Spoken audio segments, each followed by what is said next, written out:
Um, that's a good question. Um,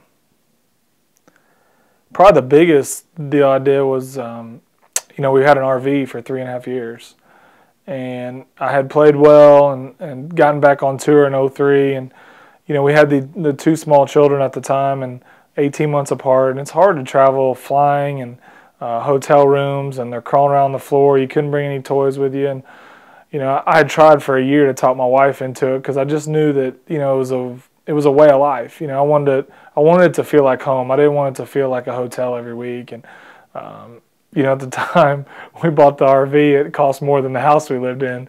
So that was definitely and that's a depreciating asset. So it's that was probably a bit of a leap of faith, but she was in it for about 2 hours and said, "Man, this is the greatest thing ever." And I think it really helped me play well those first couple years because it just made the transition easier. My wife was happier, my kids were happier. It was easier for us on the road. I mean, I'm not saying it's for everybody, but for the situation we were in, it was a no-brainer. There were a lot of young families that had RVs at the time.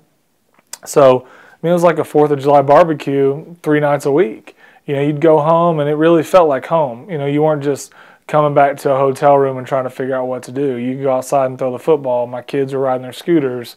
You could get the grill out. You could have your fishing poles in there. And I think that was probably the biggest purchase I made that really made a difference in my career. Yeah, for us, it was a small window of time. My kids were young. We had two. The way the bus was set up, it was perfect. We went ahead and had another child.